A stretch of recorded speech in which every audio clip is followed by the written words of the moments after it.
untuk program Mau'izati. Alhamdulillah. Petang ini kita sambung lagi perkongsian kita bersama dengan tetamu tetap. Alhamdulillah sekali lagi hadir ke Konti. Saya lalukan kehadiran yang bahagia Ustaz Ahmad Dusuki Abdul Rani. Assalamualaikum Ustaz. Waalaikumsalam warahmatullahi taala wabarakatuh. Alhamdulillah. Terima kasih Ustaz hadir sekali lagi ke Konti. Dan juga untuk anda rakan pendengar, bukan sekadar boleh dengarkan di Radio IKIM FM, juga boleh tonton secara terus sebenarnya di TV IKIM, insya-Allah, untuk sama-sama berkongsi Ustaz ya. Mungkin bercakap tentang Mau'izati dah berminggu-minggu juga kita kongsikan tentang bagaimana detik-detik kematian, sakratul maut dan sebagainya tu Ustaz. Mungkin hari ini sebagai tajuk yang dipilih oleh Ustaz, hari ini kita nak cerita tentang keadaan jasad selepas dicabut roh tu itu sendiri Ustaz. Mungkin sebagai permulaan pendahuluan ini Ustaz, mukadimahnya silakan. Bismillahirrahmanirrahim. Alhamdulillahirabbil alamin wassalatu wassalamu ala asyrafil anbiya'i wal mursalin wa ala alihi wa sahbihi ajma'in wa ba'd. Terima kasih pada Nur Hayati Paradi selaku penerbit rancangan Mau'izati kita ini, dan terima kasih para pendengar yang sentiasa menunggu saat-saat sebegini untuk kita sama berbicara tentang mengenai peringatan demi peringatan dalam kehidupan kita. Kerana kita tahu bahawa perjalanan hidup kita ini kita senantiasa diajar supaya sentiasa diberi peringatan. Kalau kita tak diberi peringatan, mungkin saja kita leka dan kita lupa. Kita lihat dalam kita berjalan di atas jalan raya sekalipun, kita akan jumpa dengan tanda-tanda isyarat yang banyak sepanjang perjalanan di atas jalan raya. Tujuan apa adanya tanda-tanda itu? Jawabnya kerana tujuannya untuk memberi peringatan demi peringatan dalam hidup kita. Kalau kita hidup di atas dunia ini pun perlu pada peringatan, bagaimana kita nak hidup untuk perjalanan di akhirat? Tentulah kita perlu pada peringatan demi peringatan. Dan Alhamdulillah kita telah bicara panjang tentang mengenai tajuk-tajuk yang perlu kita lalui di hadapan kita ini. Dan telah disusun di sisi Allah tentang bagaimana perjalanan yang perlu kita lalui. Ya, sebelum daripada ini kita pernah menyebut tentang mengenai batas-batas umur kita. Kemudian kita telah cerita tentang mengenai bagaimana hampir-hampir dengan kematian kita. Kita telah bercerita tentang mengenai saat-saat yang genting dalam hidup kita, di mana kematian itu mendatangi pada diri kita. Dan kita telah cerita di kalangan kita daripada hadis-hadis daripada Al-Quran Karim yang menggambarkan tentang satu suasana sakarat yang berlaku dalam hidup kita.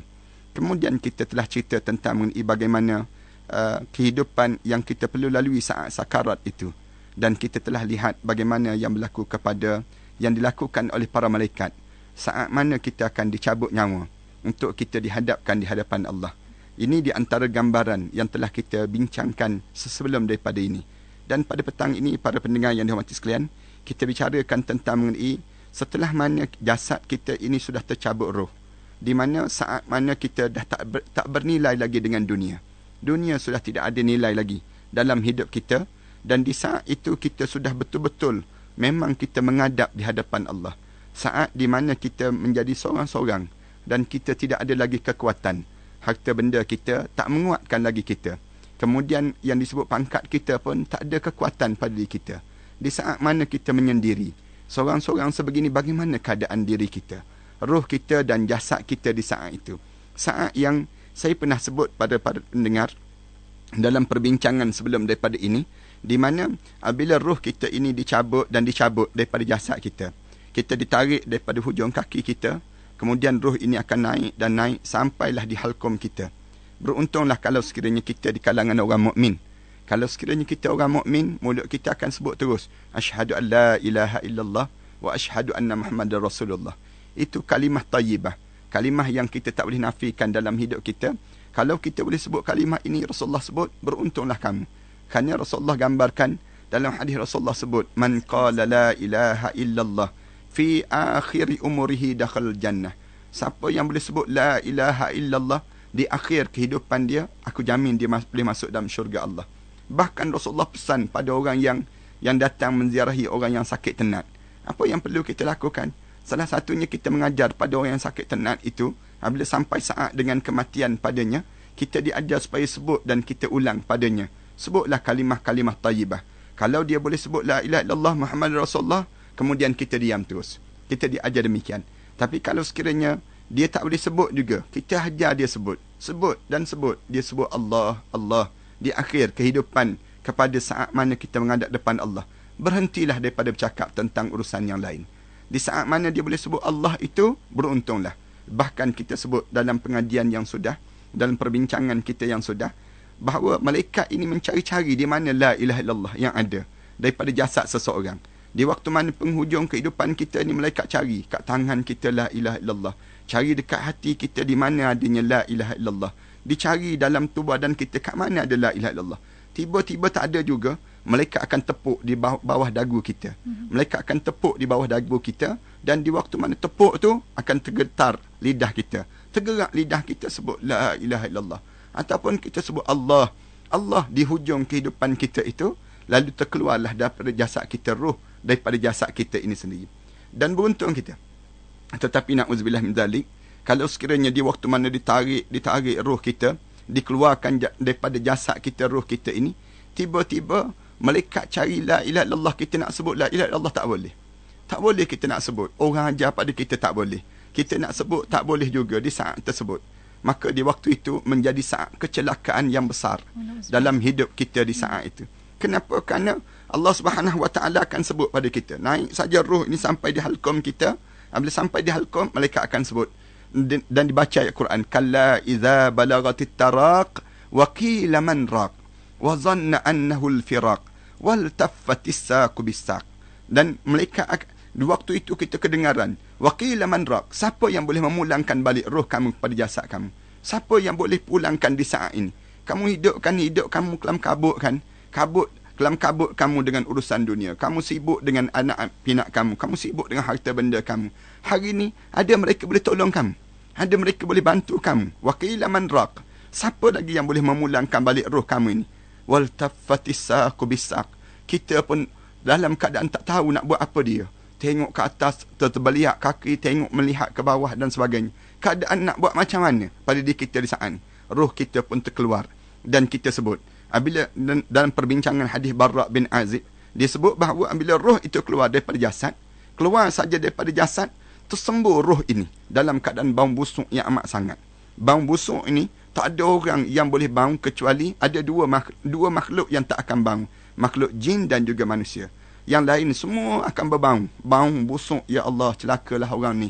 Dan dinaikkan roh ini, dinaik langit yang pertama, langit yang kedua, langit yang ketiga, sampailah menghadap depan Allah. Allah sebut, tentukan dia dalam neraka sijin. Sebut saja tentu dalam neraka sijin, roh ini akan pulang balik, berada di hujung kepala masing-masing. Demikianlah orang yang saleh. Bila Allah Subhanahu Wa Taala sebut, tentukan dia dalam syurga Illiyin, letakkan dia dalam syurga Illiyin, roh ini akan pulang dan akan berada di hujung kepala. Yang ni yang kita nak bincang pada petang ini dalam tajuk bagaimana keadaan jasad kita di saat mana roh dah mula keluar daripada jasad. Roh kita dah mula keluar di saat ini. Kalau kita perhati dalam hadis Abu Sa'id Al-Khudri radhiyallahu anhu, dia sebut Rasulullah sallallahu alaihi wasallam pernah bersabda, katanya Rasulullah, seorang mayat yang telah terlunjur kaku itu, apabila dia terlunjur kaku itu, dia akan kenal siapa yang datang nak memandikan jasadnya. Dia mula tahu siapa yang datang. Kita dah mula nampak dah orang ni datang buka muka kita. Kemudian apabila orang dah buka kita ni, kita boleh rasa di saat mana orang mula jirus air di atas badan kita. Orang dah mula nak mandikan. Sampai dalam hadis ini, hadis yang lain dinukilkan bahawa waktu mana jirus itu, Rasulullah suruh jirus dengan keadaan ditapakkan tangan. Ditelapakkan tangan, dijirus di atas telapak tangan, kemudian dirinjis-rinjis. Kenapa? Kerana sakit. Saat kematian tadi, apabila mati kita menghadap depan Allah ni, kita rasa bagaikan melecur seluruh tubuh badan. Tak ada tempat yang tak melecur. Di mana kita sentuh, kita terasa sekarang. Maka di situ kita akan rasa sakit. Tak ada tempat yang tak rasa sakit. Allah sahajalah yang tahu bagaimana sakitnya saat itu. Di waktu mana orang mula jirus air itu, kita akan sebut. Roh ini akan sebut pada orang jirus air itu. Perlahan-perlahan, sakit mati tadi belum habis lagi. Sakit mati tadi lagi belum habis lagi, katanya roh ini sendiri. Kemudian waktu mana kita boleh perasan siapa yang mandi. Orang gosok, orang tepuk, orang tekan je. Tekan di ari-ari kita ni. Abu Sa'id Al-Khudri dia cerita, Rasulullah sallallahu alaihi wasallam sebut, kamu boleh rasa tu, orang tekan perut kamu, orang sentuh tu badan kamu. Kemudian kamu boleh lihat siapa yang membawa kamu, usung jasad kamu. Kemudian kamu boleh rasa bagaimana orang mula kapan jasad kamu. Orang kapan jasad kamu. Beruntung kan, kalau di saat ini yang memandikan kita ni ialah orang-orang yang saleh yang mandikan kita. Dan beruntung kan kalau di saat mana kita menghadap depan Allah ini, di saat ini anak-anak kita yang saleh-saleh ini, dia akan mula lunjurkan kaki dia. Di saat mana kita menghadap depan Allah, anak-anak kita ni ambil air, kemudian dijirus atas tubuh badan kita. Dijirus atas tubuh badan kita. Saya pernah cerita dalam satu ceramah saya sebelum daripada ini, saya pernah melihat satu peristiwa bagaimana anak-anak yang soleh. Anak-anak yang soleh yang kalau mana ayah dia meninggal dunia itu, saya datang ziarah padanya. Anak-anak itu disebut, "Ustaz, boleh tak Ustaz, kami mandikan mayat ayah kami, kemudian Ustaz perhati saja apa yang kami lakukan pada ayah kami. Ustaz lihat saja dan Ustaz bimbing saja kami." Saya sebut mereka, silakan, bagus. Dia kata, "Adik-adik, jom kita mulakan mandi mayat ayah kita." Adik-adik mereka ni masing-masing hulurkan kaki ini. Apabila hulurkan kaki, riba je mayat ayah ini. Waktu mana riba mayat ayah ini, anak yang bongsu tak riba, anak yang sulung pegang di bahagian kepala. Anak yang lain, dalam keadaan anak yang lain ni mula riba, lelaki yang riba ini, kemudian anak yang bongsu ni ambil air, jirus air. Sambil jirus air, rupa-rupanya anak ini sebut, "Ya Allah, waktu mana kami kecil-kecil dahulu, ya Allah, ayah kami sering kali memandikan kami, ya Allah. Hari ni, ya Allah, kami pula memandikan ayah kami, ya Allah. Dia diam saja di atas pembaringan ini, ya Allah. Ya Allah, ampunkanlah dosa kami dengan ayah kami, ya Allah. Gugurkanlah dosa dia, ya Allah. Sebagaimana kamu telah sebagaimana kamu telah gugurkan daun-daun itu, ya Allah. Gugurkan dosa dia, ya Allah." Adik-beradik yang lain ni sebut, "Amin, amin, amin." Sebut, sambil mandi ni, sambil jirus saja, tutupkanlah keaiban dia, ya Allah. Anak-anak ni sebut, "Ya Allah, tolong ampunkanlah dosa ayah kami ni, ya Allah." Sebut dan sebut kepada ayah ni sendiri. Adik-beradik yang lain sebut, "Amin, amin, amin." Di waktu mana dah mereka siap saja mandikan ayah mereka, mereka ambil kain tuala.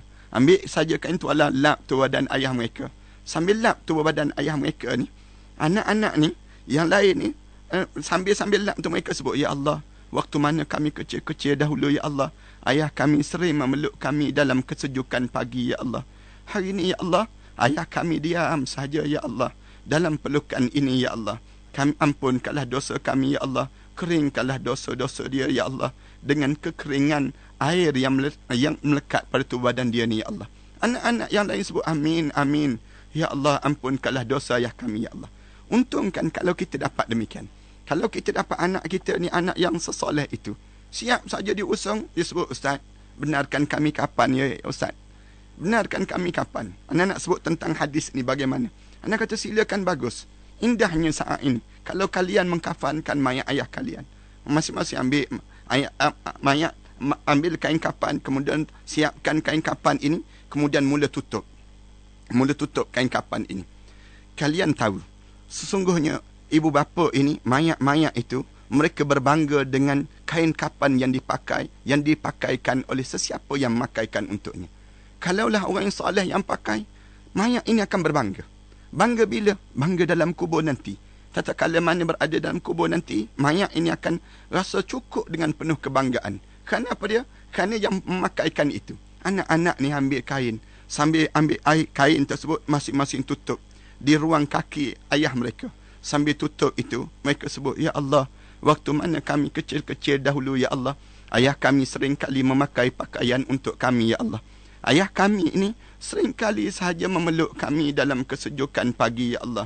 Kami campakkan pakaian itu, ya Allah. Kami buang dan kami tarik pakaian-pakaian itu, ya Allah." Anak-anak ni sebut, "Tetapi, ya Allah, hari ini ayah kami diam saja, ya Allah. Diam saja di atas pembaringan ini, ya Allah. Jadikanlah amalan dia, ya Allah, lebih putih daripada kain kafan yang membalut jasad ini, ya Allah. Amalan yang dihadapkan di sisi kamu itu, ya Allah." Lalu anak-anak ni tutup dalam keadaan tutup ini, Rasulullah sallallahu alaihi wasallam sebut, jasad itu mengerti siapa yang mengkafankan mayat kami. Jasad itu tahu siapa yang mengkafankan mayat kita. Para hadirin sekalian, anak-anak ni, anak-anak yang soleh tadi, siap saja dia bawa jasad ayah dia, usung jasad ayah dia. Dia sebut pada saya, "Ustaz, saya jadi imam, ya. Boleh tak kami keluarga ni jadi imam?" Kata saya sebut, "Silakan, tak jadi masalah pun. Kalian boleh jadi imam. Imamkan sembahyang untuk ayah kalian." Dia pun sebut, "Adik-adik, suatu ketika dahulu kan ayah kita pernah mengakikahkan kita. Ayah kita pernah melakukan ibadah korban untuk kita. Ayah kita pernah berkorban untuk kita, membesarkan kita. Hari ini kita pulangkan kembali ayah menghadap di hadapan Allah. Ampunkanlah dosa ayah ni, ya Allah. Anak yang sulung sebut demikian. Bila anak yang sulung sebut saja demikian. Lalu dalam keadaan sedemikian rupa ini, adik-beradik yang lain sebut amin. Ya Allah, ampunkanlah dosa ayah kami, ya Allah. Ampunkanlah dosa ayah kami. Para pendengar yang hormat sekalian, apakah Allah tidak mengasihi hamba di saat sebegini? Di saat mana kita mula menghadap depan Allah dengan keadaan anak-anak yang sesoleh ini. Anak-anak ni siap saja sembahyang. Selesai saja sembahyang disebut, Ustaz, biar kami usung saja mayat ayah kami, ya Ustaz. Rasulullah sebut dalam hadis Rasulullah, mayat itu akan rasa bagaimana keadaan yang diusung jasad dia. Dan dalam satu riwayat yang cerita, ada setengah-setengah ulama, dia telah setengah-setengah ulama, dia menjadikan arwah ibu dia ataupun arwah ayah dia, dia akan usung daripada rumahnya sampai ke kuburannya. Dia tak benarkan orang lain bawa. Bila dia usung saja, saya nak cerita gambaran bagaimana anak-anak yang saleh ini. Dia usung mayat ayah dia, sambil usung dia baca ayat-ayat Quran. Dan sambil waktu mana dia usung disebut, ya Allah, waktu mana kami kecil-kecil dahulu, ya Allah, ayah kami mendukung kami, ya Allah, dalam keadaan usia kami kecil sehingga kami membesar, ya Allah. Diusung dan kami menggelupur di atas dukungannya, ya Allah. Kami menangis dan kami memukul mukanya, ya Allah. Hari ini, ya Allah, ibu kami, ayah kami diam saja di atas dukungan ini, ya Allah. Ayah kami diam saja, ya Allah. Ampunkanlah dosa-dosa kami, ya Allah, yang telah kami lakukan kepada arwah ayah kami dahulu, ya Allah, dan arwah ibu kami dahulu, ya Allah. Anak-anak ini baca doa. Dia baca dan baca doa. Ini yang disebut dengan jasad ini sedar. Apa yang sedang berlaku? Kepada keadaan yang kita sedang bergerak menuju kepada pembaringan yang kekal abadi untuk kita dihadapkan di hadapan Allah. Rasulullah sallallahu alaihi wasallam sebut, sampai peringkat Rasulullah kata apa dia? Allah, sampai peringkat kamu akan sedar saat mana orang menurunkan mayat kamu ke liang lahat. Orang turunkan mayat kamu ke liang lahat, kamu sedar di saat itu. Kamu boleh lihat bagaimana suasana di alam barzah itu. Kamu boleh lihat bagaimana di hujung kaki kamu diri dua orang malaikat Munkar dan Nakir untuk memulakan sesi soal jawab perjalanan kamu di alam barzah itu. Kamu akan sedar di saat demikian, kata Rasulullah.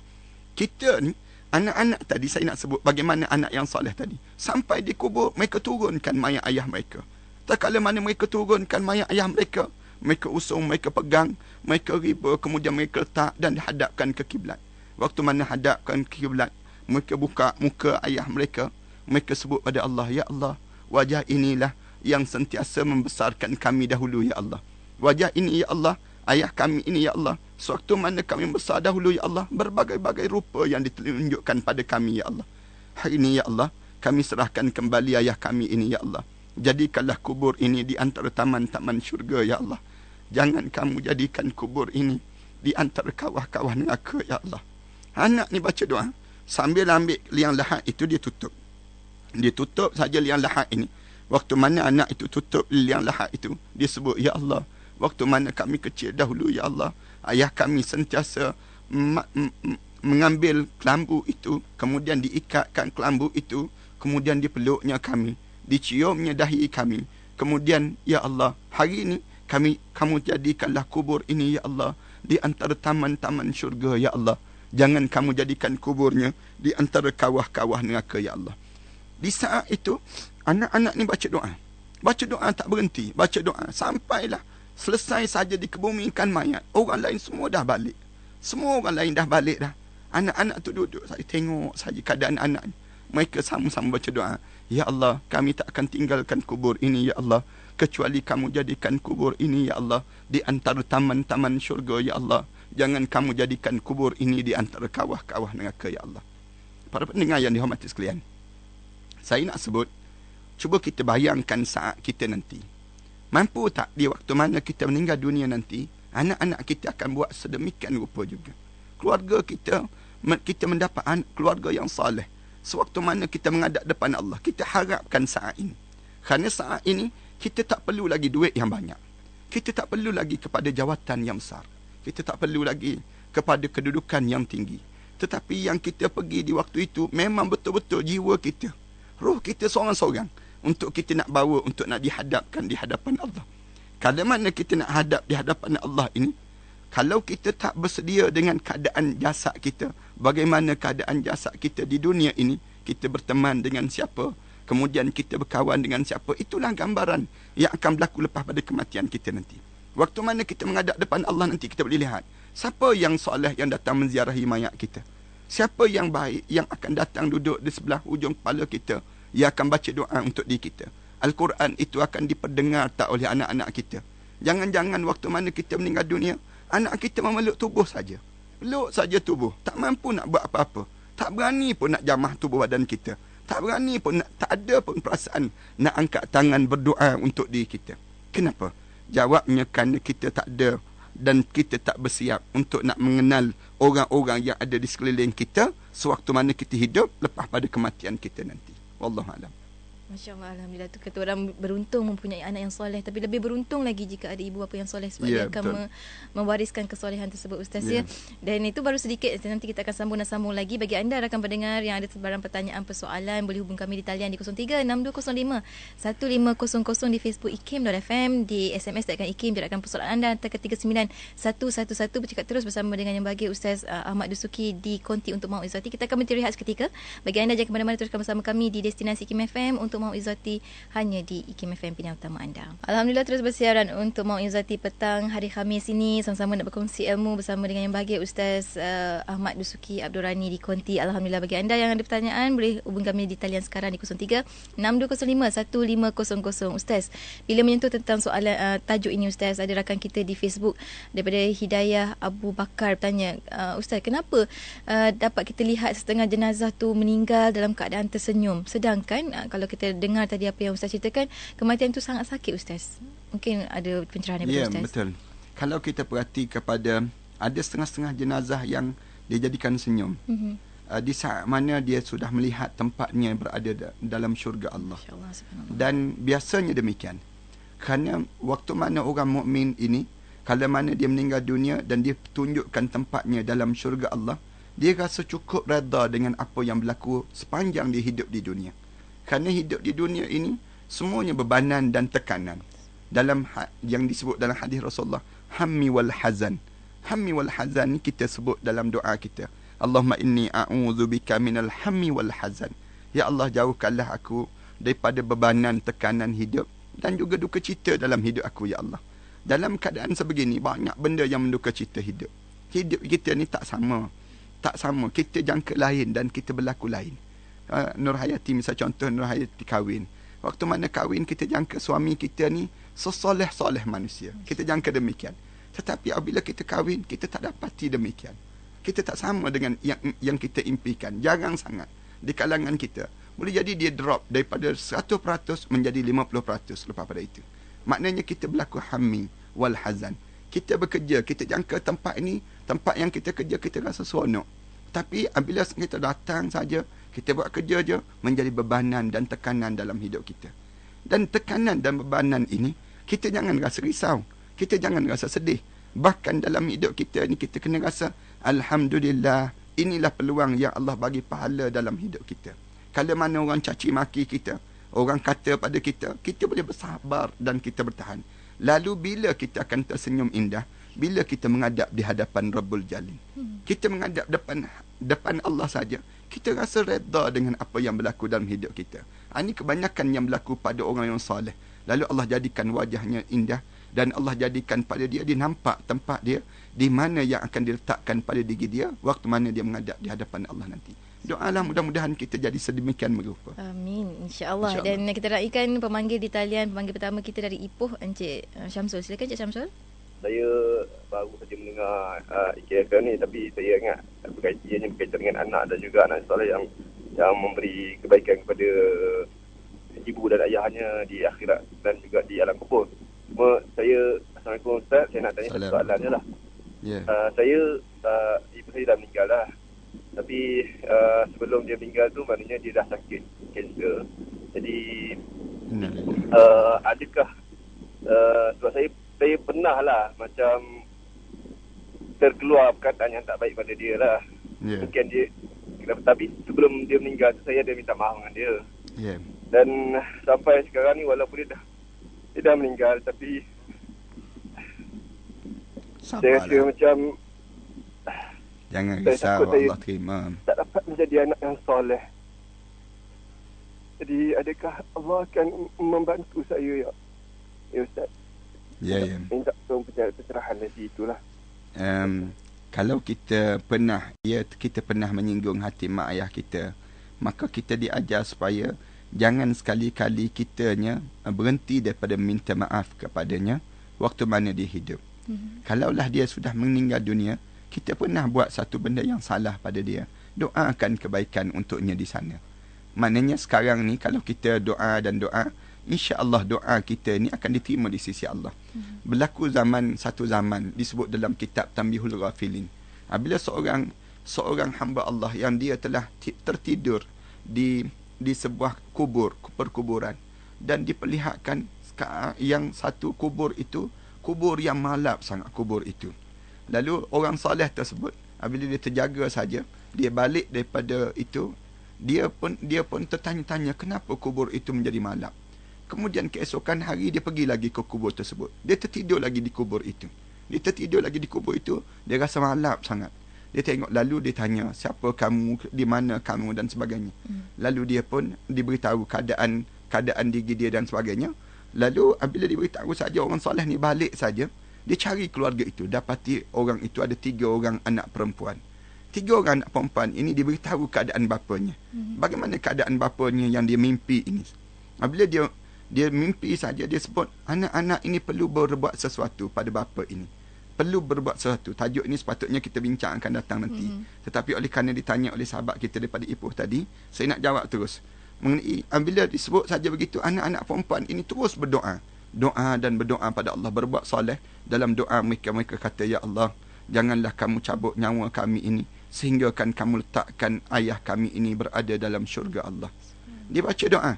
Anak-anak tiga tu berdoa. Sampailah dia berdoa sungguh-sungguh. Doa. Akhirnya 3 ni Allah matikan seorang-seorang. Matinya. Bila matinya, lepas pada dikebumikan itu, lalu orang saleh ni pergi lagi ke kubur itu dan tertidur di kubur tersebut. Disebut dalam kitab Imam Qurtubi pun dicerita benda yang sama juga. Bila dia tidur saja, kemudian dalam keadaan dia tertidur itu, lalu dia termimpi melihat 3 orang perempuan tadi dan juga seorang bapa tadi berada di tempat yang penuh dengan bercahaya. Kalian waktu itu ditanya oleh orang alim ini, apa yang terjadi pada kamu? Dia kata, alhamdulillah, anak-anak kami telah doakan kami dan memberikan kebaikan pada kami, dan akhirnya kami ditempatkan dalam syurga Allah Subhanahu Wa Taala. Yang ni kita nak sebut. Kita yang pernah kita cakapan yang kasar dengan ibu kita, walaupun kita pernah tersinggung hati dia, tetapi jangan kita berhenti daripada berdoa dan berdoa untuknya.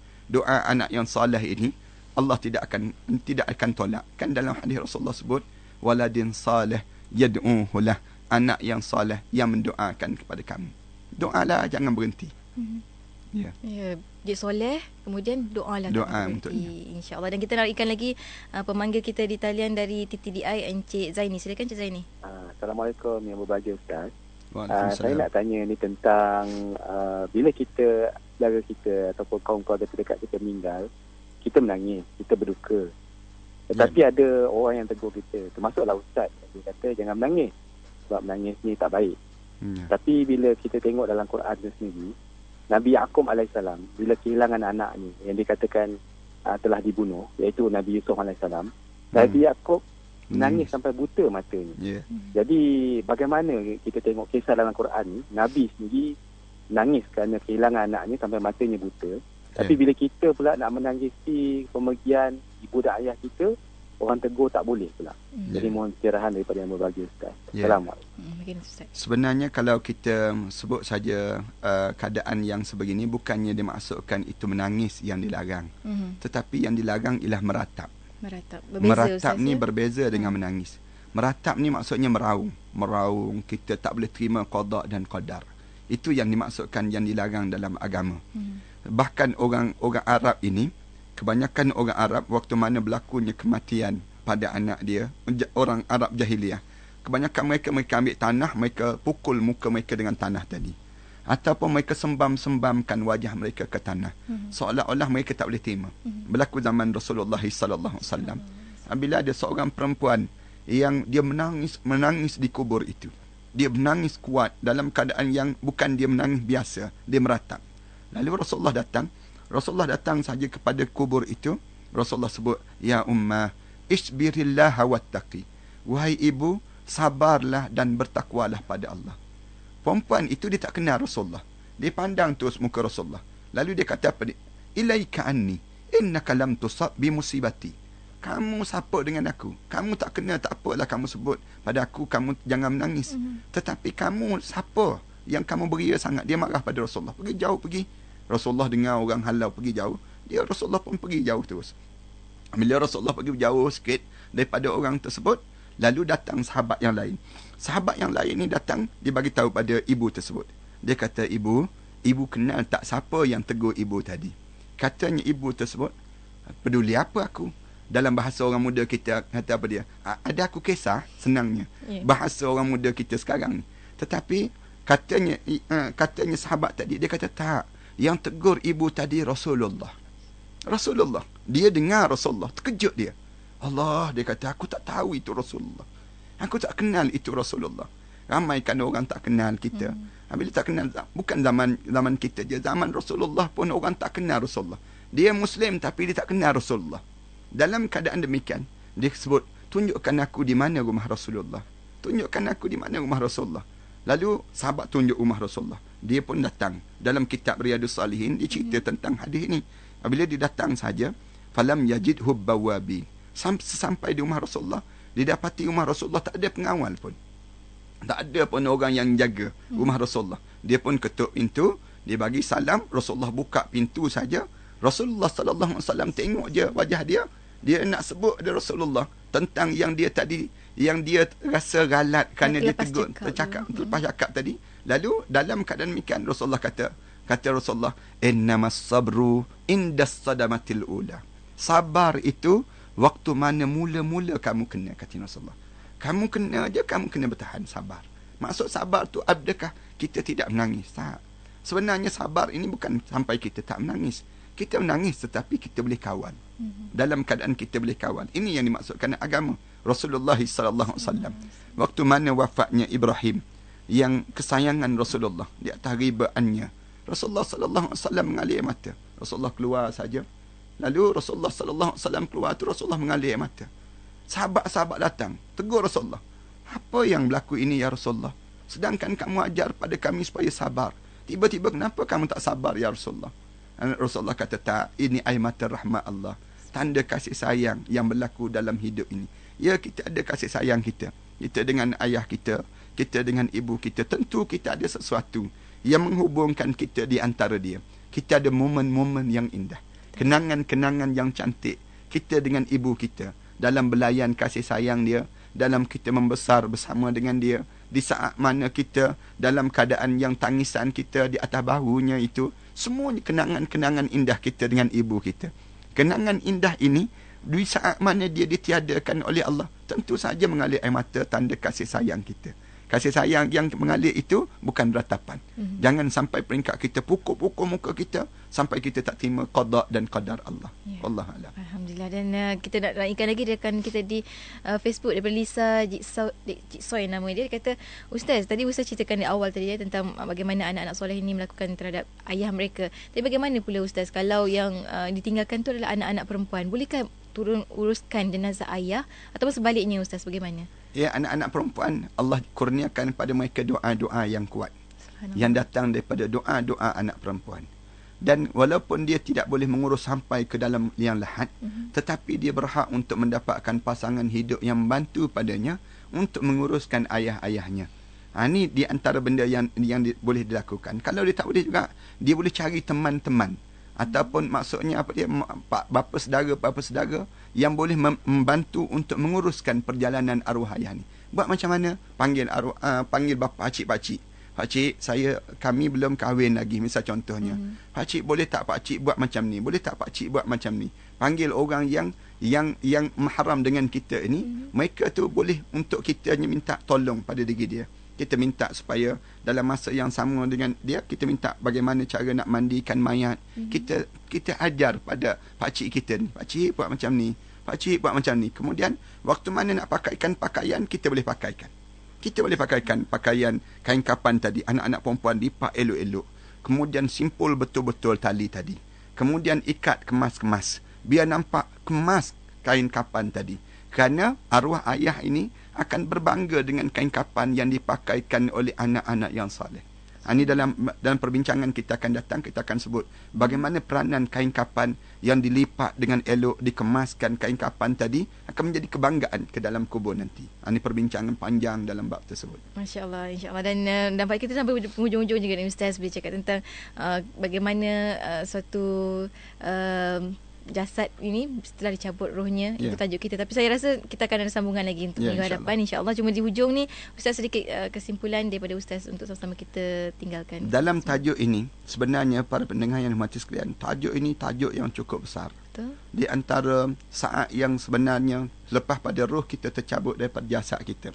Dan hadis-hadis yang banyak menceritakan bagaimana keadaan yang di waktu mana roh itu dicabut dan di mana roh itu berada. Roh itu berada dan kemudian pada masa yang sama jasad kita pula bagaimana. Misalnya contoh, saya buat satu contoh yang mudah.